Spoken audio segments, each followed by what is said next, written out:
I'm Natasha Kirchuk, and thanks for joining us from our studios in Israel. Coming up in today's newscast, Israel officially cancels its controversial plan to deport African asylum seekers. Hamas promises more bloodshed after this weekend's clashes. And the tree that might have provided Christ's crown of thorns could be the key to climate control. Stay tuned for the latest news in Israel.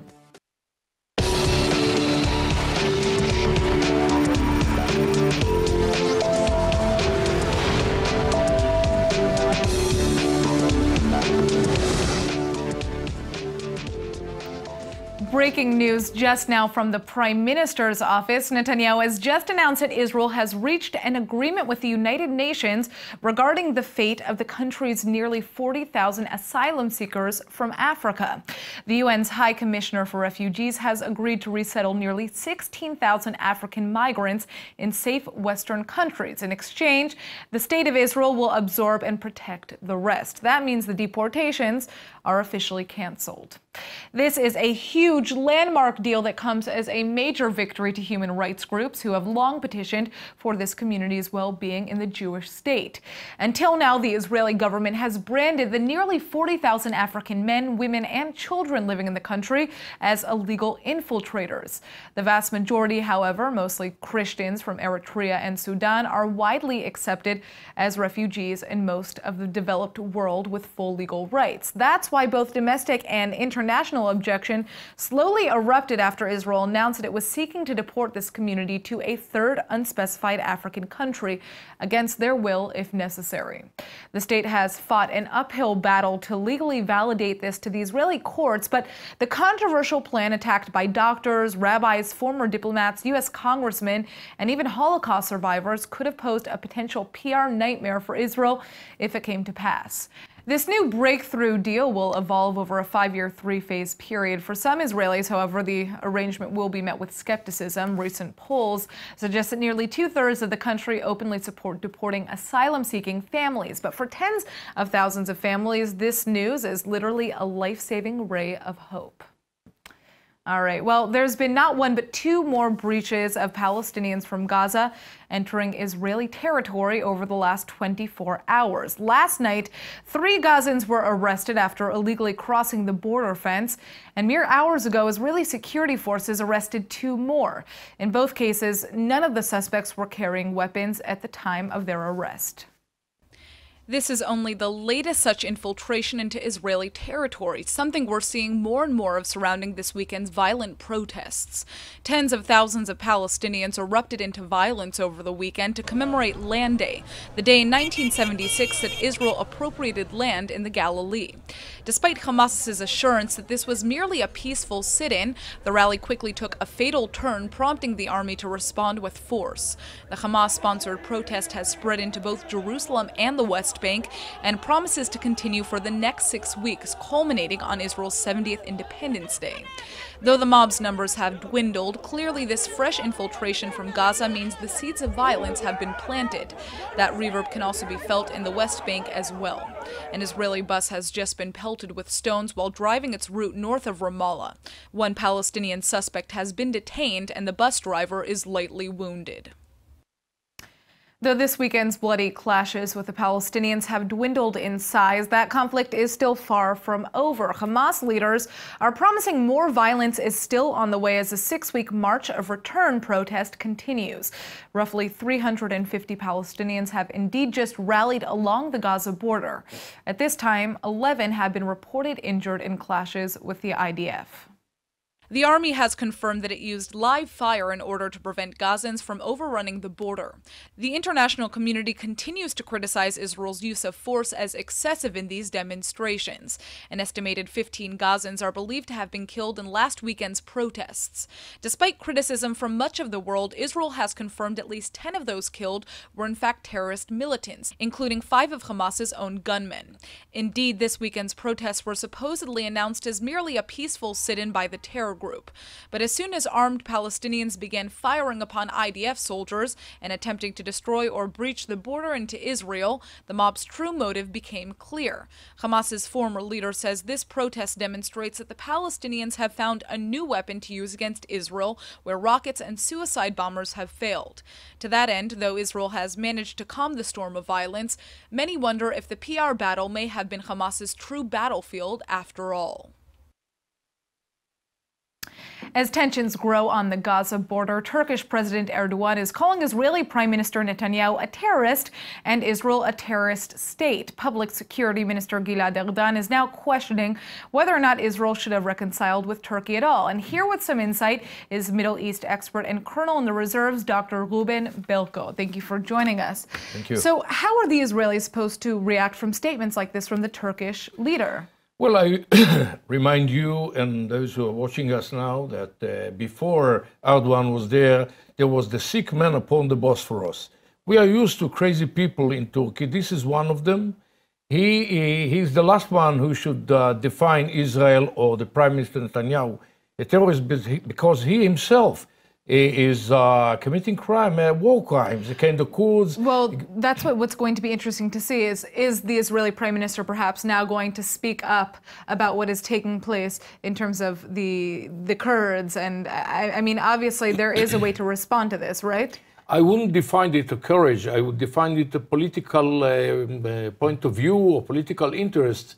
Till now, we took and we still take into account the fact that on one hand, we have Erdogan, on the other hand, we have the Turkish people. Mm-hmm. And, you know, all we need, according to Islam, is a bit patient.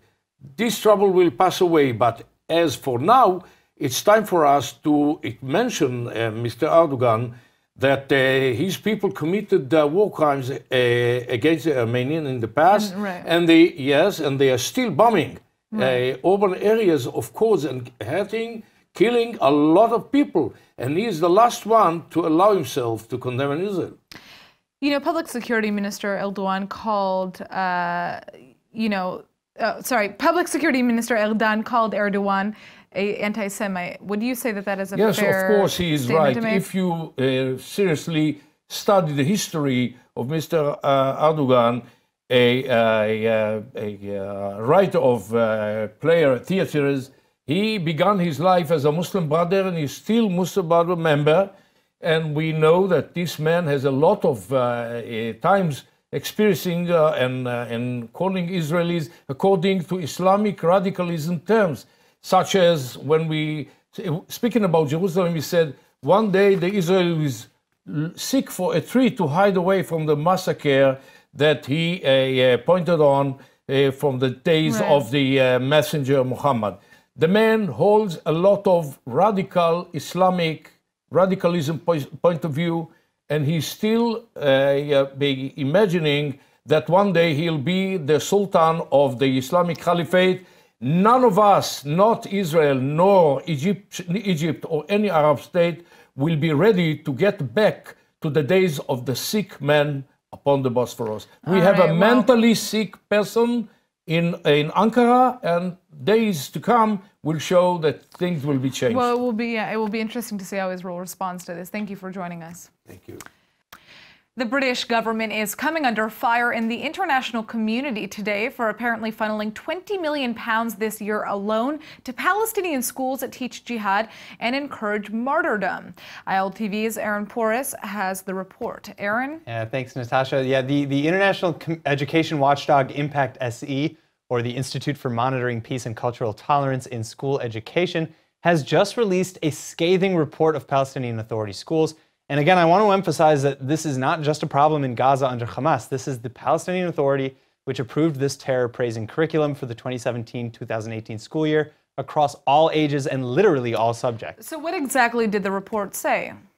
Well, according to the report, Impact SE concluded that, quote, unfortunately, the Palestinian Authority's new curriculum does not foster peacemaking. The only solution available to students is victory via resistance, jihad, radical Islamism, and the expectation for a coalition to emerge that will defeat Israel once and for all, end quote. In fact, the conclusion in the Watchdog's report goes on to call the teaching material so biased that students are indoctrinated and the world divided according to a Manichaean paradigm with little or no complexity, empathy, or real understanding of historical developments. Now, how long has this been going on? Well, prior to 2000, the Palestinian Authority used Jordanian textbooks and Gaza used Egypt's. After the Oslo Accords were signed in 2000, the Palestinians began creating their own curriculum. This is just the latest one, and this is far from the first report on Palestinian texts teaching kids about martyrdom and the love of violence. And you said that this report teaches violence in every subject for every age? Yeah, and in a truly disgusting fashion. I mean, I spent a while reading about it, but I'm talking about literature and social studies are almost entirely based on passages from the Quran that glorify violence and support the destruction of Israel, even if there's no Palestine left in the end. In physics, students are asked to describe the tensile strength of a rubber band and the forces put onto a rock in a slingshot used during resistance. Maps of Palestine completely omit Israel. Mathematics texts ask students to calculate the bus times from their homes to Israeli prisons. And writing exercise asks students to write about alleged atrocities perpetrated against Palestinian children by the Israelis, like depriving them of playing and martyring them. Now, how has the UK responded to this report? I mean, they're in effect, funding schools that many would say teach terror. Yeah, the UK has basically denied knowledge of it and doubled down from the aid perspective, saying, they abhor and reject any violence and terror, and that they're helping 25,000 kids get an education. But the problem is that no one is holding anyone accountable as to what that education actually entails. All right, well, this has been a hot topic for a while now, and I'm sure there will be more to come. Keep us updated, Aaron. Thank you. All right, Christians and many historians believe that a rare desert tree here in the Holy Land provided the actual crown of thorns worn by Jesus Christ during the crucifixion. That's probably why the tree itself is even named Christ's thorn Jujube. But it turns out that tree may have a huge scientific meaning on top of a religious one. Scientists say the species could be the key to sustaining human life amidst the very real threat of escalating climate change. People have long been studying the tree for generations now, not only for its religious implication in the story of Christ's crucifixion and resurrection, but also because the plant has the rare ability to thrive in harsh desert climates. They can even grow in these conditions and live for hundreds of years. It's helping us, let's say, as a pioneer species. It's one of the few species that we can plant on these slopes that have nothing on them, fully exposed to the high radiation load that we have in the summer of intense sunlight and very hot climate. And this is a species that can do well there. We only know maybe one or two other species that can do that. Scientists around the world agree that the threat of global warming is a very real one, the effects of which we can already see in our day-to-day lives, as deadly heats threaten to destroy the plant life that makes Earth a sustainable place for creatures of all kinds. But future generations of this pioneer species could someday bring life to places scorched by rising heat, as well as provide food to critical pollinators such as insects and bees. We get the picture that this is in the group of really desert plants, and it seems that their strategy is to lay down very deep root systems to find water wherever it is.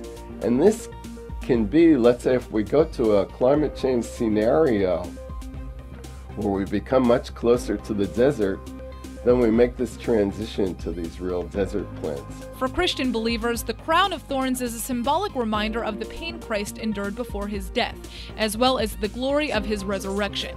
So for many, it's only fitting that this very tree in Jesus' name could lead to a similar rebirth under dire conditions. Roughly 8,000 Ethiopian Jews are still stuck in Ethiopia waiting to make aliyah to Israel, but that doesn't mean that they've been forgotten or that Israelis don't care. In fact, our next guest is reaching out to this community on the ground by bringing the gift of vision to the people of Gondal. Here with us now in the studio is ophthalmic plastic and reconstruction surgeon Dr. Morris E. Hartstein. Thanks for joining us. Thank you. All right, so what is it exactly that you are doing in Ethiopia? I've set up a program for the 8,000 remaining Jews there to give them primary eye care and also give them access to surgery, in many cases sight restoring surgery. Wow, okay, so what inspired you to start this mission, obviously focused on the Ethiopian community? I went to visit there with my family several years ago as a civilian, and then quickly it became known that I was an eye doctor, and I was besieged by people wanting exams. So I didn't bring any tools with me that time, but in subsequent trips, I came with my family and we brought supplies to examine and give out glasses and medications, as you see here. Wow, this is amazing. Okay, and so are you partnering with anybody, or is this kind of your own? It's my own initiative. Just I kind of fell into it and then just gone with it. And then I partnered in the picture with a local doctor who's now performing surgery on these patients. Now, are you specifically focusing on the Jewish community, or are you working with people outside of the Jewish community as well? Both. I focus on the Jewish community to establish this eye care program, but when I'm also there, I operate in the regular hospital on just regular Ethiopians from the surrounding villages. Wow. And I also bring their residents come to Israel to train with me for a month at my hospital here. Wow, this is incredible. What has the response been like? I can't even imagine how happy some of these people must be. Yeah, I mean, it's amazing. Sometimes just a simple thing of giving them glasses where they couldn't see and they thought they were blind, and then till we've just started doing surgery. Yeah. It's been extremely dramatic. Somebody who is completely blind, and all of a sudden they take off a patch and they can see. It's really amazing. I can't imagine, you know, what it must feel like for you to be able to also do this type of life-changing work. Now, what is next for this project that you're doing? Can people donate? How can they help? Well, until now it's been self-funded. There is an organization in New York that is now helping cover the cost of surgery, and then the ideal would be if these people would be able to come to Israel and then get access to eye care like everybody here has. Yeah. But I think in the short term, I'll still have to make trips there. Beautiful. All right. Well, congratulations in the work that you're doing. I'm very impressed. Very excited to hear Thank this. you. Thank you. Thanks for having me. All right, less than 2 weeks ago, history was made when the first Israeli flight was allowed to fly over Saudi Arabia. Well, it looks like friendship with the Gulf states is warming up even faster than we thought, because get this, in another major first, 2 Israeli car racers have just gotten a warm welcome in the United Arab Emirates to compete in the Abu Dhabi Desert Off-Road Race. All right, this is a huge sign of improving ties. In the past, Israeli athletes have often been banned from competing in sports in the Gulf states altogether. While this isn't the first time Israeli racers have competed in the famous Abu Dhabi Desert Challenge, it is the first time the country has seemingly opened its arms to Israeli competitors. In contrast, Israelis in past years were only accepted under intense international pressure or boycott. But Danny Pearl and Itai Moldavsky, the racers for Israel's Pearl Pingo racing team, say they received a very warm welcome when they landed with their team for the race. One small speed bump still remains, though. The Israeli flag was not officially allowed anywhere at the event. While this is certainly disappointing, it may be a momentary concession to other participants, which come from 29 other countries who are still warming up to Israel being in the mix. Hopefully next year, Israel's dune buggy will be able to proudly wave the blue and white. In the meantime, Israel still obviously has the need for speed. Just moments ago, the Holy Western Wall in Jerusalem's Old City received a mass pilgrimage of Jewish visitors from all over the world. Tens of thousands have gathered to receive the sacred blessing during the Passover festival, led by the male descendants of the ancient Kohanim priests. They're the direct descendants of Moses' brother who performed the priestly services in ancient Jerusalem thousands of years ago. This mass prayer happens only twice a year and is considered one of the most sacred rituals in Judaism. As you can see, the walls of the Old City are so jam-packed that pilgrims actually have to fan out into the surrounding areas near the wall. The ceremony actually brought American Ambassador to Israel David Friedman all the way from the U.S. Ambassador Friedman was even chosen to help lead the day's benediction. As you can imagine, the day's prayer was conducted under tightened security measures to make sure everything went off without a hitch. The tensions in Gaza and the West Bank have mostly been contained in Jerusalem, but the army has taken every precaution to make sure it stays that way. Israel is a small country and constantly has to come up with innovative ways to stay competitive and economically healthy. Well, joining us with the highlights of a recent bioeconomics conference here in Israel is Dr. Rachel Ruslana Palatnik, the chair of the Department of Economics and Management at the Yizreel Valley College. Thank you for joining us. Thank you. So tell us about this conference. Well, yes, this conference was about the bioeconomy, which is about utilizing novel biological technologies for high value of the economic products. Can you give us some examples? Yes, of course. We are talking about the biofuels, the green chemistry, for agro-tourism and agro-business. Interesting. So sustainability was kind of one of the main topics that were... Yes, that's correct. Basically, the bioeconomy can accelerate the sustainable economic growth. Yeah, of course. And a good example would be solar energy, for example, here in Israel, right? Well, solar energy, it's not directly related to modern biology, but biofuels utilizing seaweed, for example, is a novel natural resource that we use how to introduce high-value chemicals, food coloring, and textiles, for example, from this natural resource that naturally we use it for nori, for sushi, but now we know how to do different things out of it. Which is amazing, and I'm assuming that a lot of this this work is done here in Israel. So were there people who came from abroad also to learn kind of the ways in which Israel is? Well, we invited the leading expert from the Berkeley University, Professor David Zilberman, who is an expert in bioeconomy and who headed the topics, the challenges, and the regulations that is needed in order to promote the bioeconomy in Israel. So what would you say the future is for Israel when it comes to bioeconomics? Well, there are many scientists working in this area, but we need to preserve them. We need to facilitate the cooperation between universities and the industry, and we need the regulations that helps this growth and not limits it, like in the case of the GMO in Europe, where the GMOs are banned, while there is well, from the scientific point of view, there is no reason for doing that. Interesting. Well, I mean, Israel is known for being better when it comes to regulations, when it comes to scientific research, for sure. So it's going to be, you nod like, but it will be interesting to see what happens. They need to balance the risks and the benefits for the sake of our all. All right. Well, thank you for joining us. Thank you very much. All right, well, another one of our favorite Jewish actresses is set to star in an emotional Fox Searchlight World War II film, but she's not playing the role that you'd probably expect. ILTV's Emmanuel Kadosh is here with more details. Hi, Emmanuel. Hi, Natasha. Like you said, Scarlett Johansson is set to be playing in the new Jojo Rabbit movie. The movie itself is set in the World War II period, and she is playing a German mother who is going to be hiding a little Jewish girl in her home, which is definitely not a role that we've been seeing her play a lot. She's been playing a lot of, lighter roles in Captain America and Rough Night, which actually those two movies led her to becoming one of the most grossing, highest grossing actresses in 2016.